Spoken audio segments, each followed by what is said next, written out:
이번에 중국에서 딥시크가 나오면서 우리나라 사람들이 이런 이야기를 많이 하잖아요. 왜 우리나라는 저런 걸 못 만들까? 딥시크는 80억으로 만들었다고 하는데, 그러면 우리나라 강남 아파트 좋은 거 한 채 가격인데 우리나라도 딥시크 같은 거 만들 수 있는 게 아닌가? 글쎄요. 전 우리나라가 딥시크 같은 AI를 만들겠다고 달려드는 건 자살행위라고 생각을 해요. 그 이야기 한번 해보도록 할게요.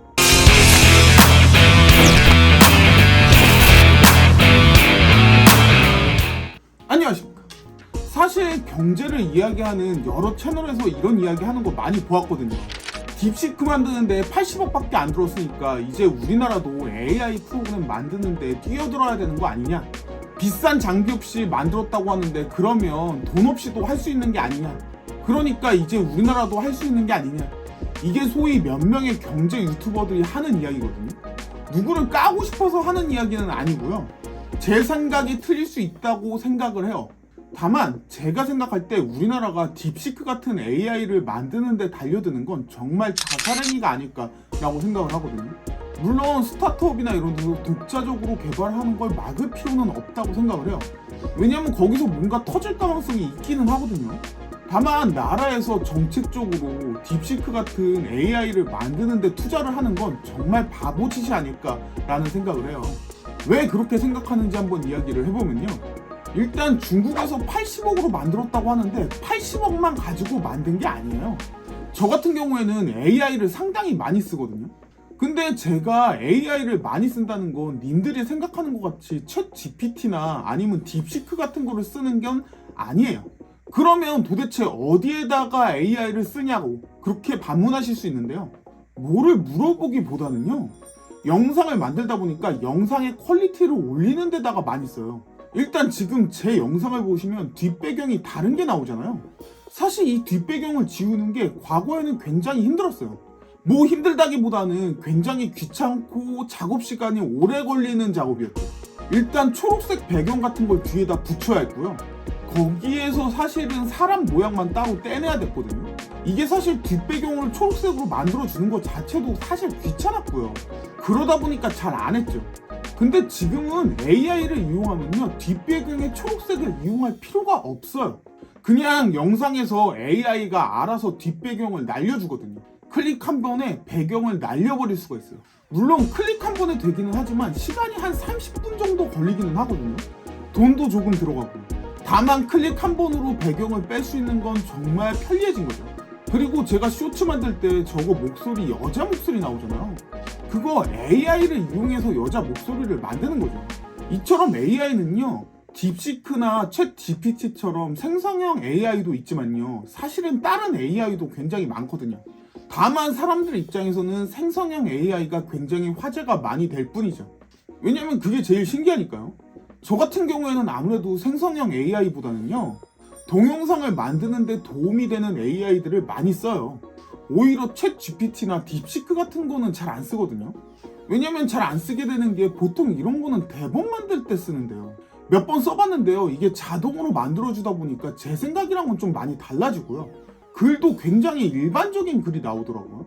AI 같은 경우에는요, 제가 잘 모르는 분야에서 썼을 때 효과가 많이 좋아요. 근데 제가 좀 관심이 있는 분야에서 쓰면 제 생각이랑 다르다 보니까 사실은 조금 그래요. 제 생각이 틀릴 수도 있고 AI 생각이 맞을 수도 있긴 하거든요. 근데 어쨌든 제 생각으로 영상을 올리는 게 맞으니까요. 그리고 AI가 만든 글 중에서 틀린 것도 있기 때문에 이게 맞는지 틀리는지 찾는데도 시간이 굉장히 오래 걸려요. 써주는 내용 자체도 마음에 들지 않고요. 내용이 맞는지도 조금 헷갈리기 때문에 저는 오히려 시간이 더 걸리는 느낌이 들어요. 그래서 대본을 쓰는 데는 잘 쓰지 않는데요. 근데 아이디어를 얻는 데는 꽤 많이 쓰거든요.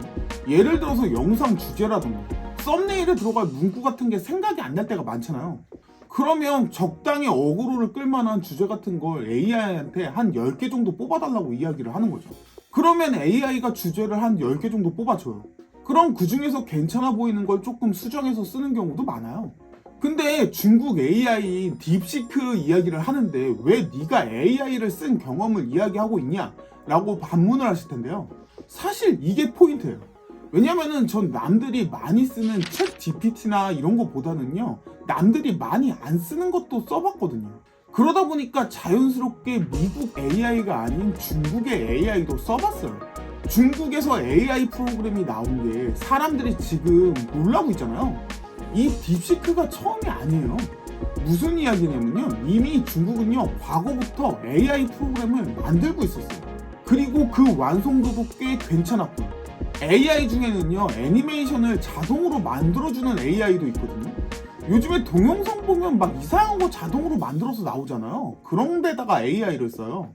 오픈 AI의 소라라는 프로그램이 있는데요, 중국에서도 이와 유사한 프로그램이 클린이라는 프로그램이 있어요. 근데 이 중국에서 만든 클린이라는 프로그램이 생각보다 굉장히 뛰어났었거든요. 어떤 면에서는 분명히 소라보다도 더 뛰어난 모습을 보여주는 면도 있었어요. 무슨 말을 하는 거냐면요, 중국은 이미 과거부터 AI를 만들고 있었고요. 이 딥시크가 하늘에서 갑자기 떨어진 게 아니라는 거예요. 2달 동안 만들었다? 그거 그냥 최신 버전 만드는 데만 들어간 게 2달이란 이야기죠. 그러니까 미국에서 엔비디아의 최신 GPU를 중국에다 못 팔게 막은 거죠. 사실 전 세계에서 지금 AI 프로그램을 개발하고 있는 건 중국이랑 미국 2개밖에 없어요. 그러니까 지금 중국에서는 본인들은 비싼 칩이 없었는데도 2달 만에 만들었고 80억 가지고 만들었다, 이렇게 자랑을 하고 있잖아요. 미국이 쓴 돈의 5% 정도밖에 안 썼다 이러면서요. 근데 가만히 생각을 해보셔야 될 건요, 이거는 중국 입장에서 일방적으로 발표를 한 거예요. 사실 확인이 아직 안 돼요. 그리고 여태까지 중국이 얼마나 많은 거짓말을 해왔는지는 아시잖아요. 그 돈과 그 시간 가지고 만들 수가 없거든요. 미국에 비해서 중국의 인건비가 많이 낮으니까요. 인건비를 많이 줄여서 개발비를 줄일 수는 있겠죠. 그러다 보면 아무래도 비용을 줄일 수는 있을 거예요. 다만 5% 가지고는 절대 말도 안 돼요. 그리고 중국에서 하는 저 말이 사실이라고 해도요, 여태까지 처음부터 계속 개발하는 데 들어가는 게 80억이라는 이야기가 아니잖아요. 이번 거를 버전업 하는 데만 들어간 게 80억이란 이야기예요. 실제로는 그 앞에 버전에 대해서는 이야기를 하고 있지도 않죠. 당연히 지금 미국이랑 중국이 하고 있는 AI 전쟁은요, 쩐의 전쟁이라고 생각하시면 돼요. 누가 더 많은 돈과 많은 자본을 넣어서 시장을 선점하느냐, 이 싸움이거든요. 그러니까 이번에 중국에서 소스를 오픈한 거죠. 돈이 미국을 앞설 수는 없으니까요. 소스를 오픈하면 개발자들이 거기에 따라 붙겠죠. 과거에 IBM이 썼던 전략이에요. 물론 그 당시에 IBM은 돈을 못 벌었고요. IBM 대신에 마이크로소프트웨어, 인텔 같은 기업이 돈을 벌었죠. 그래서 중국은 아마도 이 AI 시장을 선점하고 싶어하는 것 같아요. 이번에 AI에 700조를 붓겠다, 뭐 이런 이야기가 발표가 됐잖아요. 미국에서 돈 저렇게 팍팍 쓰니까 중국 입장에서도 가만히 있을 수는 없는 거죠. 어떤 새로운 시장이 열리는데요, 그 새로운 시장을 선점할 수 있다고 하면요, 정말 돈방석에 앉는 거거든요. 소형 카세트 테이프라는 워크맨을 만들어서 소니가 전 세계적인 기업이 됐잖아요. 그러면서 한동안은 일본이 전 세계 2등으로 치고 올라간 적이 있었죠. 그리고 개인용 컴퓨터 시장이 생기면서요, 이 시장에서 미국이 다 먹었어요. 그러니까 일본이 따라오던 걸 미국이 그냥 밟아버렸죠. 스마트폰 시장이 오면서요, 미국의 애플이 전 세계 시장을 휩쓸었고요. 그 다음 2위였던 게 삼성전자잖아요. 미국은 계속 세계 1위를 독주해 왔고요. 우리나라도 스마트폰과 반도체에 힘입어서 개발도상국에서 선진국에 들어올 수가 있었죠. 근데 지금은 누가 봐도 AI 시대가 오고 있어요. 다음 시대의 먹거리가 뭐겠어요? 지금은 누가 봐도 AI죠. 여기에 미국이 1위를 굳히고 있는 상황에서요, 중국이 도전장을 내고 있는 상황으로 보여지는 거죠. 그러면 미래의 먹거리인데 왜 우리나라에서 개발을 하면 안 되냐고요? 왜냐면 이미 늦어도 한참 늦었어요. 어떤 경제 유튜브를 보면 돈이 많이 드는 것도 아닌데 우리나라도 뛰어들어야 되는 게 아니냐, 이런 말 하고 있더라고요. 아니요, 이미 많이 늦었어요. 거기다 중국은 프로그래머 급여도 싸죠. 우리나라는 중국보다도 훨씬 비싸요. 거기다 중국은 그런 프로그래머를 적은 돈에 갈아 넣을 수도 있어요. 공산주의니까 가능하죠. 근데 지금 우리나라에서 그게 가능할까요? 지금 우리나라의 젊은 인재들한테 적은 돈 주면서 갈아 넣겠다고 하면 아주 난리 날걸요. 기본적으로 우리나라는 중국이 한 것처럼 적은 돈으로 AI 프로그램을 만들 수가 없어요. 중국이 별 기술이 있어서 돈을 적게 들인 게 아니거든요. 그냥 인력 갈아 넣은 거예요. 애초에 시장 진입 자체가 늦어버린 상황이고요. 준비도 되어 있지 않죠. 거기다 인건비도 중국에 비하면 훨씬 비싸요. 전문가 자체도 턱없이 부족할 수밖에 없고요. 지금 이런 상황에서 AI를 만드는 데 집중을 해보자고요. 딱 생각해봐도 미친 거예요. 그냥 결과만 보고서 이야기를 하는 거죠. 그 과정은 생각해보지도 않고. 전 사실 일부 경제 유튜버들의 이야기는요, 저게 뭐지? 라고 싶은 게 좀 있어요. 그냥 말도 안 되는 얘기를 본인 머릿속에서 나오는 대로 이야기한단 말이에요. 전혀 알아보지도 않고요. 이건 앞에서도 언급드렸지만 쩐의 전쟁이에요. 그리고 지금 AI 프로그램을 만들어서 벌 수 있는 돈은 전혀 없다고 생각해서 해도 돼요. 미래에 AI 산업이 돈이 될 수도 있을 것 같으니까 다들 돈 써서 지금 만들고 있는 거거든요. 투자의 단계지 돈을 벌고 있는 단계는 아니에요. 그냥 돈을 서로 쏟아붓고 있는 상황이죠. 물론 그러면서 주식의 가격은 미친듯이 오르고 있긴 하죠. 다 기대감이죠. 근데 이런 상황에서 우리나라가 국가적으로 AI 프로그램을 만드는데 뛰어든다? 진짜 자살행위죠. 물론 적은 돈을 들여서 어떤 스타트업이 개별적인 AI를 만드는 건 잘 될 수도 있어요.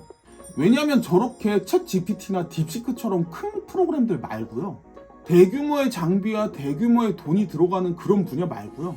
잘 찾아보면 틈새 시장도 있기는 하거든요. 그 틈새 시장 중에 하나가요.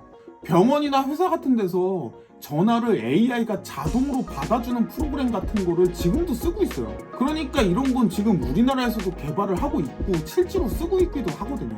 왜냐면 병원이나 회사에 전화해서 물어보는 게 사실은 제한적이잖아요. 딥시크나 GPT처럼 이것저것 막 물어보는 게 아니죠. 그냥 몇 가지에 대해서 대답을 해주고 안 되면 상담원한테 연결해주면 되는 거죠. 근데 그 부분에서도 상당히 많은 돈을 아낄 수가 있으니까요. 이런 부분은 지금 우리나라에서도 하고 있고요. 잘 발전을 시켜야 되겠지만요. 제가 말하는 건 메인적인 부분에 뛰어들 필요가 없다는 거죠. 그 부분은 정말 돈이 많이 들어갈 수밖에 없는 부분이니까. 지금부터 따라간다? 미친 거예요. 그러면 우리나라는 AI 산업을 포기해야 하냐? 전혀 그렇지 않아요. 지금 상황에서 우리나라가 AI 산업을 포기한다면 우리나라의 미래가 있을까요? AI 포기하면요, 여러분들이 지금 가지고 있는 서울의 아파트 가격은요 100% 떨어져요. 우리나라가 첨단 기술에서 뒤처지면 해외 시장에서 돈을 벌 방법이 많지는 않아요. 우리나라는 분명히 AI 분야에서 경쟁을 해야 되기는 하거든요. 그럼 사람들이 이런 이야기를 하겠죠. 뭔 개소리야, 여태까지 하지 말라며. 저는요, 소프트웨어에 투자를 해야 되는 게 아니라 장비에다 투자를 해야 된다, 이런 이야기를 하고 있는 거예요. 그러니까 하드웨어에서 우리나라는 쇼부를 봐야 되는 거죠. AI는요, AI 프로그램을 만드는 분야도 있지만요, AI 프로그램을 만들려면 그 AI 프로그램을 만들 장비도 필요하거든요. 그 장비를 만드는 분야가 현재 돈을 많이 벌고 있어요. 그리고 시간이 지나면서 이 AI를 쓸 로봇이 개발이 되겠죠. 그리고 이 로봇 분야에도 우리나라가 뛰어들어야 된다고 생각을 해요. 우리나라 같은 경우에는 인구가 5천만 명이에요. 전 세계적으로 보면 사실 땅이 적기도 하지만요, 인구 자체도 적어요. 거기다가 지금 신생아 태어나는 숫자가 매년 기록적으로 적어지고 있죠. 결국 우리나라 같은 경우에는요, 우리나라가 아무리 열심히 한다고 해도요, 이것저것 발전시키기에는 한계가 있어요. 우리나라는 큰 나라가 아니거든요. 큰 나라가 아니라는 건 인구가 많지 않다는 이야기예요. 개인적으로 이런 부분에서 선택과 집중이 중요하다고 생각을 하거든요. 우리가 올림픽에서 메달을 딸 수 있던 것도 사실은 엘리트 몇 명 잘 키워서 딴 거잖아요. 지금은 못 이기지만 한동안은 우리나라 야구가 일본을 이길 때도 있었죠. 그때 우리나라의 야구 전체적인 수준이 높아서 일본을 이긴 건가요? 아니요, 그때도 우리나라의 전체적인 야구 수준은 일본에 비하면 많이 낮았어요. 김광현, 유현진, 오승환, 이대호 이런 선수들이 있었으니까 이겼던 거죠. 소위 말해서 몇 명의 엘리트들이 잘 끌고 갔던 거예요. 국대 경기에서는 이길 수 있었지만요, 사실 프로리그 만들어서 일본이랑 우리나라랑 경기했으면 그냥 개발렸을걸요. 그 당시에도 계속 졌을 거예요. 다만 에이스들이 나오는 국대 경기에서는 그나마 해볼만 했던 거죠. 근데 지금은 왜 일본한테 계속 지냐고요? 과거에 그 에이스들이 지금은 나이를 먹었으니까요. 새로운 에이스가 나오지 않는 거죠. 그러니까 야구도 요즘에 국대 경기하면 일본한테 계속 지는 거죠. 어떻게 보면 산업도 비슷하다고 느끼거든요. AI를 만드는 소프트웨어 경쟁에서 우리나라는 많이 뒤처져 있어요.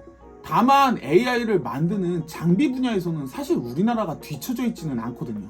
왜냐면 그 상대는 미국이 아니에요. 미국이 아니다? 무슨 말이냐 라고 하실 수 있지만요, 실제로 미국이 아니에요. 상대는 대만이에요. 상대가 대만이다? 무슨 소리야 하실 수 있거든요. 사실 AI 프로그램을 만드는 쪽에서 우리나라가 미국과 그리고 중국과 경쟁하기는 좀 힘들어요. 그만큼 돈도 많이 들어가는데 시장에 진입 자체를 못했죠. 거기다 인건비도 중국에 비하면 많이 비싸고요. 그러니까 우리나라 같은 나라는요, 여러 큰 나라들, 그러니까 인구가 많은 나라들이 쓰는 것처럼 여기저기에다 다 투자를 할 수는 없어요. 우리가 잘할 수 있는 데다가 집중적으로 투자를 해야 되는 거죠. 그리고 그 부분에서 승부를 내야 하는 거고. 사실 K-팝이 전 세계적으로 인기가 많이 올라갔다고는 하지만요, 이게 우리나라 음악이 전 세계에다가 널리 퍼졌다고 보긴 조금 힘들어요. 왜냐면 아이돌 산업만 퍼진 거죠. 그 중에서도 댄스에 국한된 거고, 젊은 그룹인 아이돌 산업에 한정되어 있는 거예요. 발라드나 락 이런 게 퍼진 게 아니잖아요. AI 분야라고 해서요, AI 소프트웨어를 만드는 분야만 있는 게 아니잖아요. 소프트웨어를 만드는 분야만 있는 게 아니라 장비를 만드는 분야도 있는데요, 이 장비를 만드는 분야가 바로 반도체, AI 관련 반도체를 만드는 분야인 건데요, 이 부분에서는 우리나라가 강점이 있어요. 근데 문제는 이 분야도 요즘에 많이 세분화가 돼가요. 옛날에는 한 기업에서 반도체를 다 만들기도 했는데요, 이게 반도체가 점점 정밀해지면서요, 돈이 엄청나게 많이 들어가거든요. 그래서 요즘엔 반도체를 설계만 하는 분야가 있고요, 반도체를 설계를 하지 않고 생산만 하는 분야가 있고, 그렇게 두 개로 나눠져요. 옛날 기업들은 사실은 설계랑 생산이랑 두 개를 같이 하는데요, 요즘 기업들은 사실 같이 잘 안 하죠. 인텔, 삼성 같은 기업들이 두 개를 같이 하고요, 엔비디아, 애플, TSMC 이런 업체들이 사실은 나뉘어져 있는 거예요. 여기서도 반도체를 설계하는 분야는요, 또 미국이 꽉 잡고 있어요. 이 반도체를 설계하는 분야에서 이름이 높은 기업들이 엔비디아나 애플이거든요.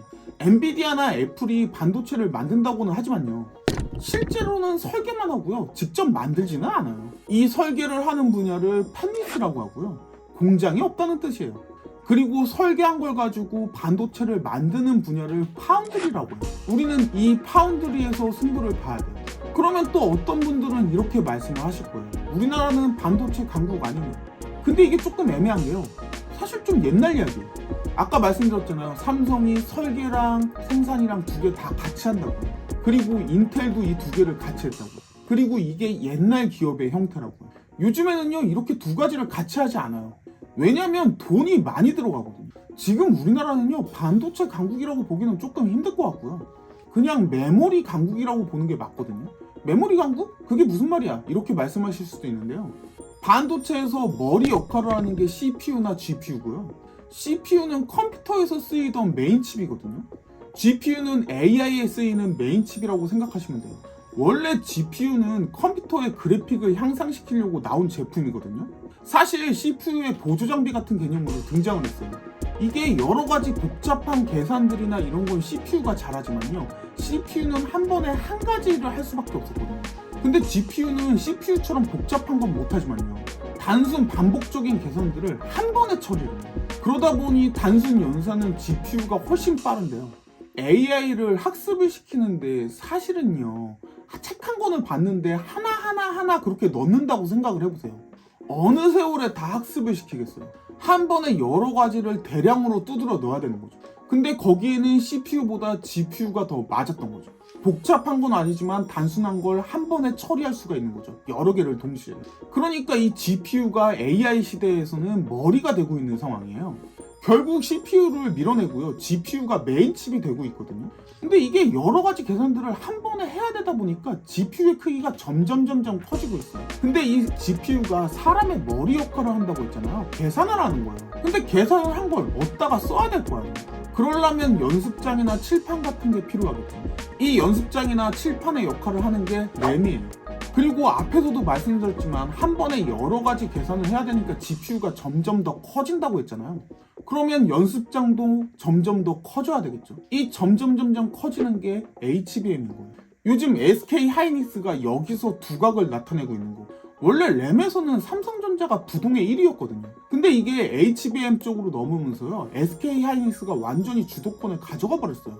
그러다 보니까 요즘에 삼성의 위기다라는 이야기가 나오는 거거든요. 그러니까요, 램은요, 우리나라가 세계 최고로 잘 만드는 게 맞기는 해요. 근데 앞에서도 말씀드렸다시피 연습장이잖아요. 이 연습장 미국이나 대만에서 못 만들어서 우리나라가 세계 최고인가요? 아니에요. 돈이 별로 안 되니까 안 만드는 거죠.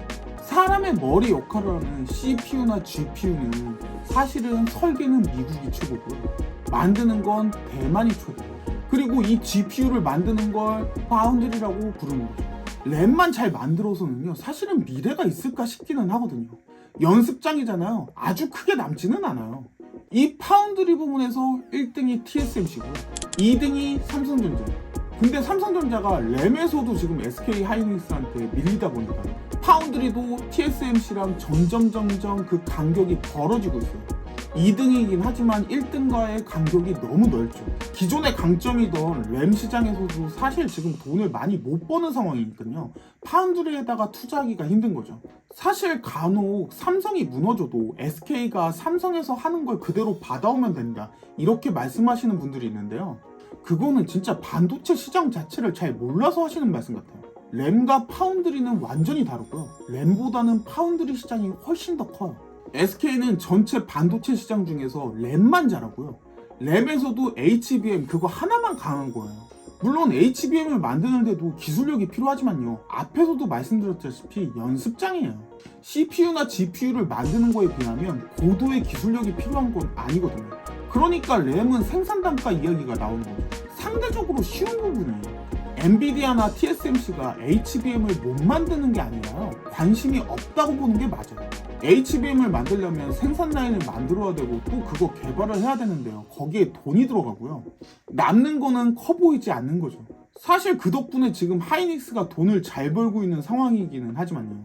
엔비디아의 마진율은 78%고요. TSMC의 마진율도 50%를 넘어요. 이런 상황에서 빨리 만들어서 팔아야 하잖아요. 이 마진율이 언제까지 유지가 되겠어요? 그러다 보니까 SK 입장에서도 떨어지는 떡고물이 좀 많은 거죠. 근데 반대로 이야기하면 엔비디아나 TSMC가 언제까지 저 마진율을 기록할 수가 있을까요? 분명히 경쟁업체가 따라올 거고요. 몇 년 후 HBM의 가격은 지금처럼 고평가를 받지 못할 가능성도 높죠. 다만 생산을 한다고 해도요, 파운드리 산업 자체는 굉장히 어려워요. 당장 이 나노를 만들기 위해서 꼭 필요한 기계장치가 있거든요. EUV 노광정비라는 게 있는데요. EUV라는 게 극좌외선을 이야기하거든요. 그냥 쉽게 말해서 반도체를 새기는 기계라고 생각하시면 되는데요. 근데 이게 쓰기도 힘든데요. 쓸래도 기술자가 많이 필요하고요. 이걸 사는 것도 너무 비싸요. 이 EUV 노광 장비를 네덜란드에서 독점으로 생산하거든요. 그 네덜란드에서 독점으로 생산하는 기업이 ASML이에요. 근데 여기 기계 하나가 5천억이에요. 그러니까 파운드리 산업 자체가요, 기본적으로 투자되는 금액 자체가 너무 세요. 그러니까 지금 이 시장에서 1등이 TSMC고 2등이 삼성전자거든요. 그리고 기본적으로 2나노를 만들 수 있는 건 전 세계에 이 TSMC랑 삼성전자 두 개밖에 없다고 생각을 하시면 돼요. 왜냐면 다른 회사는 장비가 없어요. 장비 하나에 5천억인데 결국 우리가 미래의 먹거리라고 생각해야 될 분야는 이 파운드리거든요. 비록 초기 투자 비용은 많이 들어가고요. 지금 현재는 TSMC가 독점하고 있는 형태인데요. TSMC의 마진율도 50%가 넘는다고 말씀을 드렸잖아요. 그런데도 만들 기업이 TSMC밖에 없으니까 엔비디아나 애플 같은 기업들이 다 줄 서서 기다리고 있는 상황이에요. 램은 잘하고 있는 거니까 그대로 하면 되고요. 그리고 그 시장은 사실 그렇게 크다고 보여지진 않고요. 사실은 단가 싸움이에요.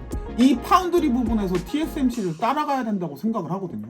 TSMC를 제치고서 1등은 못해도 적어도 갉아먹을 수는 있어야 되는 거죠.